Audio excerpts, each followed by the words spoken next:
Ladies and gentlemen, to talk a little Seahawks football, Curtis Crabtree and the great Tim Booth. Little edition of HawksNest here with us. Gentlemen, how are you? Tim, you're doing good, Curtis? Why is Curtis in his car? I don't know why. Curtis, why are you in the car? Complex decided to I'm in my apartment. My apartment complex decided to start ripping up the bathroom of the leasing office. Yeah, so I am having on a jerry rig set up across the street with my my car phone set up, and we'll see how this works. I'm not sure. This is very Divish-like.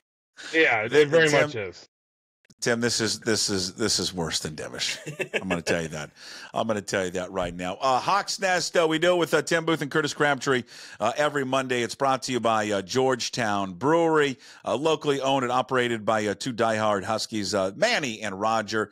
Manny's Pale Ale, Roger's Pilsner, two fine beers here crafted by Georgetown Brewery. Also, the Bodhisattva IPA. The tap room is open from 10 a.m. to 8 p.m. 7 days a week. Visit them at georgetownbeer.com. Tim, let me start first with you. Not the prettiest of wins, but as Jim mocked me earlier, a win is a win. Yeah, that's probably, I think they would like to erase the tape of the second and third quarters and maybe just remember the first quarter and that last 98-yard drive. Yeah, it wasn't pretty. Maybe that was expected considering, what Miami was missing with Tua out and throwing Skylar Thompson in there, and then watching him just get beat to hell by the pass rush yesterday. I think if you're Seattle, you kind of like what Jim said, you sort of appreciate the fact you won an ugly game. If you're Mike Macdonald, you're probably thrilled with having some tape to go back and rip your guys on, just like we talked about last week with the run defense was an issue last week. This week it was better, but your offensive execution in the second and third quarters was pretty crappy. You've got areas that you can grow from out of this game and out of this tape. So I think all in all, you're happy. You're thrilled to be 3-0. You're happy to have a 2-game lead in the division, but it wasn't the most. It was a slightly unsightly kind of game yesterday. Curtis, what do you take away from it? The fact that it was a sloppy game, that they didn't look great at times, but at the end of the day, it's hard to win in this league, and they won in a pretty comfortable fashion. Yeah, the Miami quarterback situation yesterday was pretty non-functional. Like, whether it was either Skylar Thompson or Tim Boyle, like, they were very incapable of doing just about anything. Maybe the best part of yesterday's game was on that final play of the first half, I think, when Skylar Thompson's going to throw the Hail Mary and then gets drilled from behind from Derek Hall, and Tim, sitting right in front of me in the press box, just goes, "Oh, he's going to die." And it was just like, yeah, there's no awareness there with that quarterback at the moment. And there was multiple occasions of that during that game. And all you can do is beat the teams and who they put on the field in front of you. The Seahawks have done that. They certainly have not been tested with a very good football team so far yet this season. But they are 3-0, and it gives them some cushion. Even 2 weeks from now, they get the Giants, who aren't very good either. So, they could be well ahead of the bar for a while here to start the season and try to get themselves to the point where they are playing as sharp as they want to be for the teams that are at the top of the league, division, etc. Yeah, Tim, Jim and I were joking earlier. Again, they only can beat the teams that are placed in front of them, right? And these are the teams that have been in front of them, and they've won all the games. But I do think when we're giving the praise pie, right, don't we have to have a little bit of a slice, however big the percentage of that slice is, a percentage of it has to be the quality of opponents right now, and it's specifically the quarterback play. They have beaten Bo Nix, making his first NFL start, Jacoby Brissett, and then the combination of Skylar Thompson and Boyle. They haven't really been tested at all. No, they haven't. And everyone thought this was going to be the test. Everyone thought this was going to be the week that they got tested. Mike Macdonald, with a new staff and a new system coming in, could not have asked for a softer landing, in theory, than what you got with a rookie quarterback in Denver and then going and playing a New England team that's in a full-on rebuild at this point. So everyone, when we first looked at the schedule, we thought, okay, week 3 is going to be the time when they finally get a little bit of a test. Well, surprise, week 3 was maybe the easiest of the 3 wins they've had so far. because of the non-functioning ability of the quarterbacks on the other side with Tua unavailable. And I think Mike McDaniel had a very basic and uninspiring game plan yesterday. I just thought he could have done this is a guy who's supposed to be an offensive genius, and I thought he could have done a hell of a lot more with the weapons that they have on that offense to at least make it a game and at least make Skylar Thompson a functional quarterback yesterday and keep him from getting absolutely destroyed by Seattle's pass rush. So no, they have not been tested yet, and this week is finally it. Like, hey, you're finally playing a real team. You're finally going to play someone who's going to push you in a way that you have not been pushed yet. And so, yes, Geno played great in week 2. Yes, DK's been really good. Yes, the defense has shown signs of having the potential of what we saw Macdonald's defense look like in Baltimore. You're seeing flashes of that at moments. But if you're handing out the, as you said, carving up the pie and putting, sections to what's led to this 3-0 start, 75% of it has to be what the schedule has ended up being and who they've ended up playing so far. Yeah, I mean but Curtis, it's not to take away defensively what they have done. I mean, again, there are flashes of them defensively that you see the improvement and something they have been much better than in years past. And others have noted this, Curtis, that I mean, in years past, you've seen lesser quarterbacks come in here and beat this football team. And that just has not been the case through 3 games with Mike Macdonald. Yeah, I mean, look, I don't think Skylar Thompson or Tim Boyle, maybe Tim Boyle if you give him a full game to prepare, because I've seen him play a little bit before, but I mean, they're not even to the level of, like, at least from what I saw, of like a Colt McCoy or a guy who's done that to them in the past. But yeah, as you mentioned, like defensively, the pass rush looks fairly legitimate. They seem to be causing problems for just about every quarterback they face, and the rush looks that they give them seem to be causing confusion on the offensive lines. There's a lot to look like structurally from the way that the defense is rolling itself out and to be encouraged with. Not only that, but I mean, you saw a lot of their depth players play yesterday and nothing changed. Like, to have Tyrese Knight start, you saw Kobe Bryant, Drake Thomas, Trevis Gibson, all of these different pieces on the defensive side who you haven't seen much for the first 2 weeks come in, and there was almost no drop off on anything. They continued to play really, really well. Again, limited offense and all that, but Devon Achane only ended up with 30 yards on 14 carries, less than 3 yards a rush. Like, he's a legit dude, and they couldn't get anything going for him either. So you have to take the little pieces and try to factor in what you see with it. And there is plenty to like with the defensive side of the football for sure, but Detroit's going to be a bigger test for them. It's a good litmus test against a good opponent who's probably, a division-winning candidate in the NFC North coming up this next weekend. Big stage, Monday Night Football on the road to see what this group can look like. But there are a lot of positives, especially on the defensive side, to look at and see it at least looks like it's right structurally. And so we'll see how they're able to deploy it against a really top flight kind of team this week.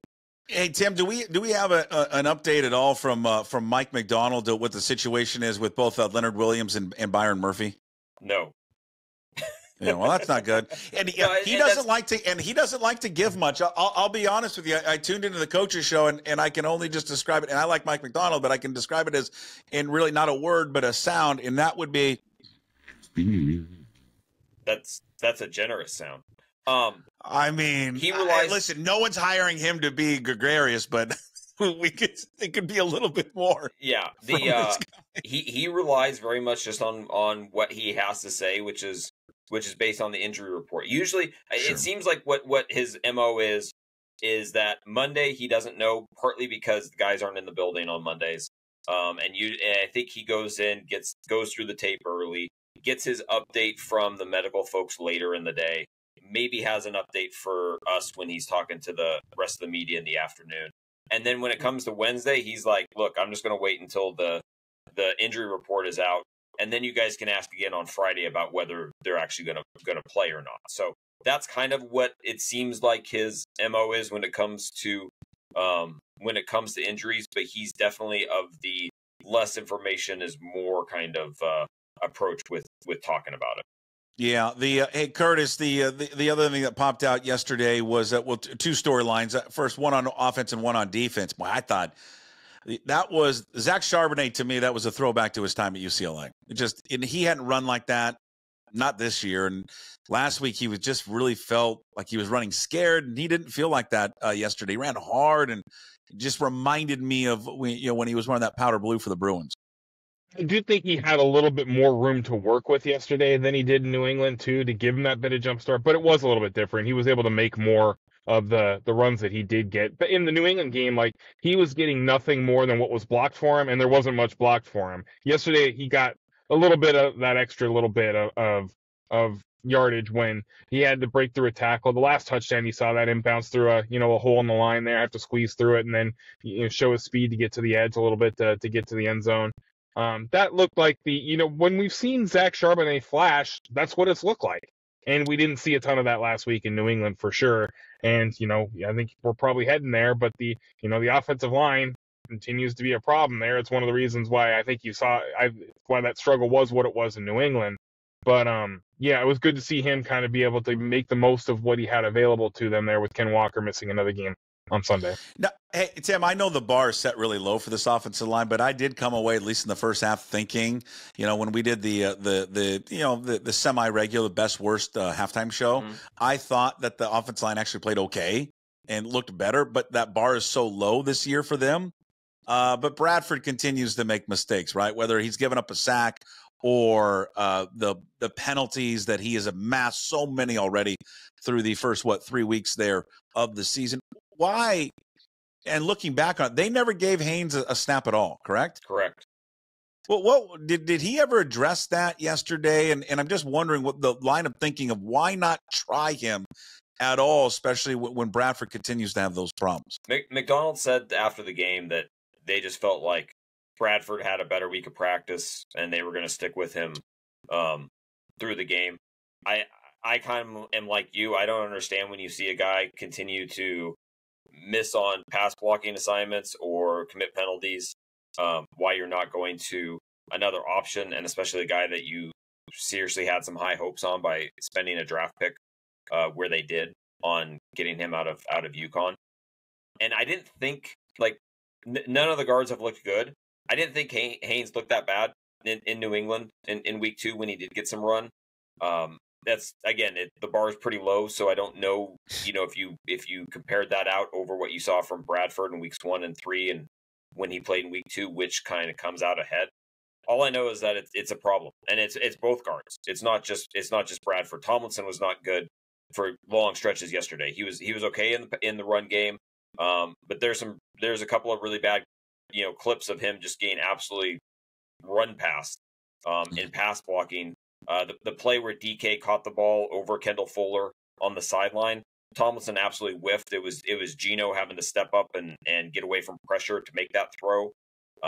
It's not good. And I think it's putting a lot on Connor Williams already to kind of come in and figure out how the hell to close up the dam from breaking with the interior pass rush, because it's not good. And there's no obvious solution. If you're not turning to Christian Haynes already, then that means you don't have a solution, that you're trying to figure out how you're going to piece this together and make it functional moving forward. And at some point, it's going to cost you. At some point, you're going to play, thank God Aaron Donald's not in the league anymore, but you're going to play a team that has an elite interior, pass rusher or an elite interior lineman who's going to absolutely expose and cause major issues for this offense if they can't figure out a way to sort of fix this at this point. Curtis, you guys had spent so much time there, and obviously every day in camp watching the battle. Did Haynes just never established himself at all during camp? And what is it, maybe specifically that you see, or at least talking to Scott Huff and others, that he is struggling at right now to not take that role away from Bradford? And is it a concern that he has yet to wrestle that away because of how much Bradford has struggled? To me, that's a major concern. And I know it's early on, and I overreact more than anyone, but I start overreacting. Did they just completely whiff on this guy? Yeah, I mean, the one thing Laken Tomlinson's not doing is committing 2 penalties a game, which is the big problem that Anthony Bradford's also having. Bradford pretty much had, the primary run throughout all of training camp as the number 1 option there at right guard. And I mean, look, the coaches see everything that those guys do on the practice field.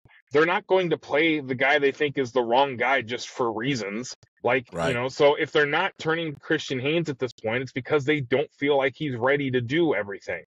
But that game from Anthony Bradford was ugly yesterday in so many ways. Like, Deshaun Hand beat him for the sack of Geno Smith on the opening drive. Calais Campbell forced his way through for the sack of Geno in the third quarter. And then if you go on Geno's second interception, the one that gets tipped up and intercepted by Zach Shattenkirk, go watch that play. It's actually pretty funny to watch in retrospect. Calais Campbell just gets Bradford and just shoves him out of the way to the side to get into Geno's face and get to tip that ball for the interception there. So yeah, both the guard spots have not been good so far. And that is a major concern for them for sure. And on top of that, I think another just subplot of it was they also went into camp with their two center options were who? Olu Oluwatimi and Nick Harris. Nick Harris they've since traded, and Olu Oluwatimi has been inactive the last 2 weeks in favor of Jalen Sundell as the backup center option. So, I mean, he's basically been passed by multiple both of those guys have essentially been passed by multiple guys on the depth chart since the start of training camp. And it's why we were raising the red flag on the interior of their offensive line during training camp. This is not looking pretty right now. Do we? Hey, Tim. Again, it's hard to get any information out of this new coaching staff at all. But just maybe based on body language, maybe conversations you guys have. I mean, the Ken Walker injury, is this something that is going to linger and linger and linger, or do we expect him back Monday night against Detroit? I think there's a chance this week. He was doing some running on there's video out there. He was doing some running on the side last week, and it wasn't like just light jogging. Like he was actually doing some sprinting to a certain level, doing some stop and go kind of stuff. So I do think there's the possibility that he's back this week, but you have to take into account too, they're about to play 3 games in 11 days, and understanding that how are you going to manage that with a guy who's trying to come back from an oblique, and that's going to factor in with all their injuries. George Fant had his setback, and now he's sidelined. So you obviously got that coming up. You've got the issues with Murphy and Williams coming out of yesterday and the uncertainty of that. And now you go into your busiest, 10-day, 11-day stretch of the season, playing 3 games and 2 of them against really, really good opponents. So I do think there's a chance Walker is back this week. It wouldn't surprise me in the least if they said, okay, well, Zach had a great game. Let's give him run for one more week against Detroit, and then bring back Walker for the Giants game, give him another week, and then you kind of sort of marry the two together to play against the Niners. Like I kind of feel like that's going to be the approach that they have, knowing what this condensed schedule is going to look like coming up. Mm-hmm. We haven't got to this yet, but Curtis, Derek Hall, man, he was just everywhere. And the thing that's just so that's so great about watching him play and intriguing and tantalizing and all that is he's a guy that just doesn't feel like you don't got to scheme anything for him, because he's just so naturally gifted and has yet to kind of really scratch the surface of what he can be. He's a guy you just line up and you just say, go get the quarterback, and he'll go get the quarterback. But man, I don't know if that was the Derek Hall breakout game, but if it was, and this is the sign of things to come, man, that's a great sign for this defense. You saw some of this in training camp. I mean, I think we saw the way he looked in training camp and thought, like, it looks like he's taken a little bit of a step forward, and he certainly looked like it. I mean, that sack that we talked about a minute ago, like, it was not the toughest sack in the world, and the quarterback's just standing there on the line of scrimmage, oblivious to the guy chasing him down from behind. But, he did have a massive effect on the pocket throughout that game, affecting things. His power rush off the edge is really strong. Like, you can feel that. His ability to go through guys and really push the pocket back and get in the quarterback's face is a problem for opposing teams. And he just looks that much more comfortable this year than he did a year ago. He said yesterday that basically it wasn't a speed thing coming to the game. He just needed to understand the game more coming to the pro game. And he feels like he's gotten to that point now. And obviously, Mike Macdonald was glowing about him pretty heavily after the game too. So, it was a concern of, that I had going into the season of what the edge rushing positions was going to look like for them. They haven't even had Uchenna Nwosu yet, and yet Boye Mafe and Derek Hall and the options that they've had there, combined with the pressure packages that they bring and all that, combined to cause some problems for the opponents they're facing. So it's much better through 3 weeks than I thought it was going to be out of the gate, and that's a very encouraging sign for them. And Hall's a big part of that. You know who? Oh, so I'll just jump in really quick. You know who Derek Hall reminds me of right now in year 2 is Cliff Averill, his first year here. I mean, similar body types, kind of under the radar. You know, Cliff obviously had established himself in his career in Detroit, but he hadn't really burst onto the scene in the same way that he ended up doing here in Seattle. And the way they rush, kind of their size profile, all that. I look at Derek Hall yesterday and I'm like, that kind of reminds me of Cliff. You know, when he was here, especially that first year before he stepped into a more prominent role. So if that's the trajectory that he's on, then it's fantastic for the Seahawks. And you know what's fantastic, Tim? We'll just keep it there. Is just the chaos now that has surrounded the NFC West. They couldn't have scripted a better start for themselves and their new head coach to not only of who they faced. You know, they're not wishing an injury, but you know the situation with Miami and having to face their backup. But then to find San Francisco, who has got injuries everywhere, they're banged up. They cough up a lead yesterday, a double-digit lead yesterday to the Rams, end up losing. I mean, 3 weeks they have a 2-game lead in the division. It's unbelievable, Tim.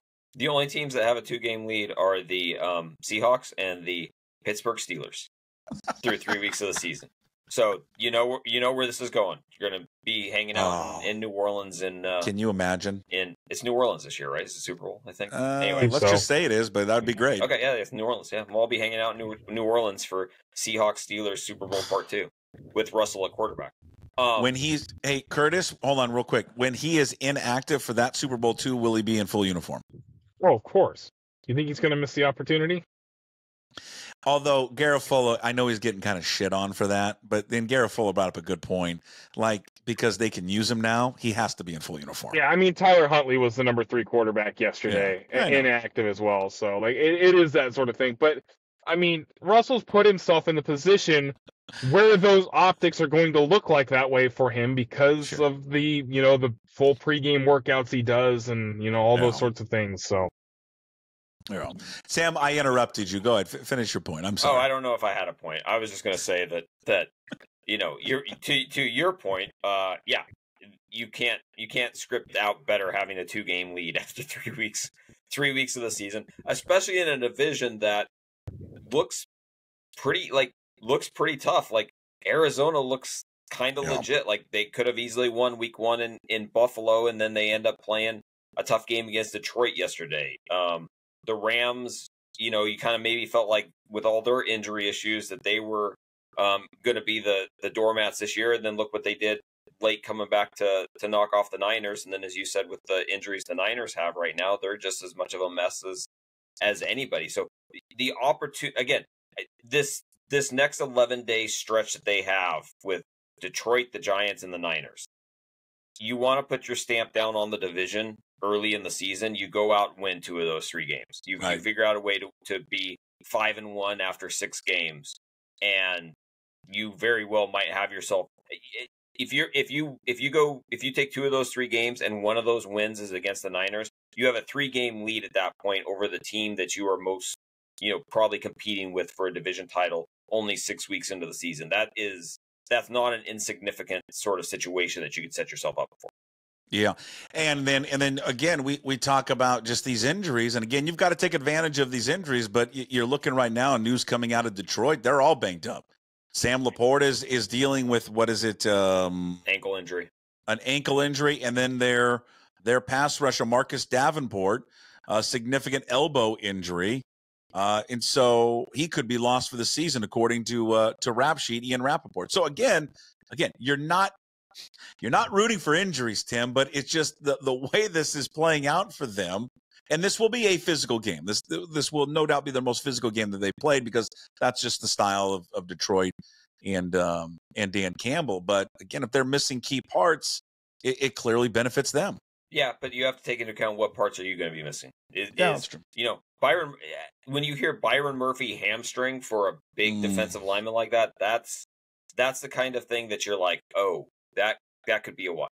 Not that it could be, serious, but for a guy like that who relies on power, that's the kind of injury that can linger. That's the kind of thing that you might need 3 weeks to fully get over. Again, not knowing yet sort of the severity of it. Leonard Williams, a rib injury, as long as that's most likely a pain management kind of thing. I mean, it even looked like he was going to come back in the game in the second quarter yesterday, and then ended up not. So that, I think, is more a pain tolerance, pain management thing about whether he's going to be able to go. But the Murphy one could, of the two that came out yesterday, the Murphy one, I think, is the one that's probably most worrisome at this point. Hey, Curtis, through 3 games, what has stood out to you or impressed you the most about watching this team play through the first 3 weeks? Probably, I mean, again, it goes back to the quality of the opponent, but the standard of the defense overall looks pretty good. Like, cohesive. It seems like they're playing together right out of the gate. The fact, it's probably the pass rush aspect. I mean, going back to what we talked about a little bit ago, the fact that, coming into throughout training camp, I was watching Charles Cross, like, not let Boye Mafe win like a single rep of one-on-one pass rush drills. And now it turns out that Charles Cross might just be that dude too. Like, he got the one play he got beat yesterday was pretty rough one for him. But in general, he's had an awesome start to the year, and maybe Boye just is better than it seemed like in training camp because of who he was going against. And collectively, the fact that the pass rush has been as, effective as it has been collectively, like as a unit, looks really pretty good. The linebackers have been better than I expected out of the gate too. Like, Dodson's been quite good, I've thought, and Baker and Tyree Snight have been plenty good enough. It's probably just the collective strength of that defense early in the season. Like, I felt like they would probably get there and have their moments with Mike Macdonald taking over that unit with his pedigree, and you figured it would get there. But that unit's been pretty strong with, like, the fundamentals of what you want to see of it. Obviously, the outcome's going to be what it is with the quarterbacks and the teams they've faced so far, but you can only play against the team in front of you, and they've looked pretty good against them. And I mean, I don't know that it surprises me a ton, but I still think Geno Smith's been pretty damn impressive through 3 weeks. I mean, he had a couple plays yesterday where he was probably trying to make too much of a couple certain circumstances, holding the ball a little too long and that sort of thing. But I think in general, he's played very, very well through 3 games, and to the point where he through 3 weeks, he's certainly in the conversation of a top 5 quarterback through that stage of the season. And if you can play that kind of quarterback, like the throw he had to DK on that Kendall Fuller sideline play where he catches him not peeking and fires it in there was brilliant. The throw last week to Tyler on that throw, or not to Jackson, where he's sliding away from pressure over the middle of the field. That's like a top 3 or 4 throw I've seen him make in his career here with Seattle. Like, there's a lot of things he's done well through the first 3 games. Tim, I'll just ask the same question to you. What has stood out to you in the first 3 weeks that has impressed you about him? I think the pass defense has been really good, and someone had a stat yesterday from the NFL that they're the first team since the 79 Steelers to start 3-0 and hold their first 3 opponents under 150 net yards of passing, which also takes into account that your pass rush has to be good, because that takes the net passing yards takes away sacks from that total. So the pass rush and the pass defense in the secondary have married together really well so far, and that's considering some of the issues we've seen in the past with not being able to get pressure on the quarterback and not being able to and asking your secondary to cover for long stints of time and not being able to clamp down in the secondary. Those are really good signs early on that group is working together the way that you are hoping it would. Again, you have to take into account the caliber of the quarterbacks you've played, but that's a really good start. And then to echo what Curtis said, I mean, Geno's been great. Geno's been really good. I mean, he won you the game in New England. He played really well in week 1. First and fourth quarter yesterday, he was really good. The second and third quarters were what they were, with a lot of extenuating circumstances and penalties and missed assignments and stuff that caused some of those issues. But I think you have a quarterback right now that is playing in the top third of the league in terms of the quality of what he's putting out there. And that should not be diminished. That should not be overlooked in what you're trying to accomplish this season. Yeah. You guys are the best. HawksNest, we do it every Monday. Curtis Crabtree, Tim Booth. Fellas, tell them where they can find you there on Twitter. Curtis? Curtis_Crabtree for me, and Fox13Seattle.com sports. Mr. Tim Booth? It's by Tim Booth on Twitter, and you can go to apnews.com and find stories there for about another week. Or 2 weeks, I'm sorry. Then are you announced? Okay, and then what? Or is that for a later time? I'll let you know. I'll let you know tomorrow. Okay. So we'll have an announcement on Tim. We have an announcement on Tim Booth's future. What could it possibly be? I'm thinking Carney at a fair. Carney, he's yeah, that's exactly right. There's my answer to you, Curtis. Yeah, HawksNest brought. Well, I can't wait to hear what the news is. HawksNest is brought to you by Georgetown Brewery, locally owned and operated. Fine beer, Manny's Pale Ale, Bodie's Zaffa, Rogers Pilsner. The tap room is open from 10 a.m. to 8 p.m. 7 days a week. Go visit them at georgetownbeer.com. Boys, you're the best. Appreciate it. We'll talk to you next week. See you, Puck. There they are. See ya. Curtis Crabtree, Tim Booth. There. And for the Associated Press, Tim Booth, just for a little bit longer. How about that little tease from Tim Booth? Huh? You know what? Can we at least be brought in on what it is, Tim? As we go, we'll go to baseball here in just a quick second. But again, HawksNest, Curtis Crabtree, Tim Booth, every Monday. In case you missed it, up on YouTube, also on Apple, Spotify, wherever you find your podcasts. And, of course, you can find all episodes of everything we do up at pucksports.com.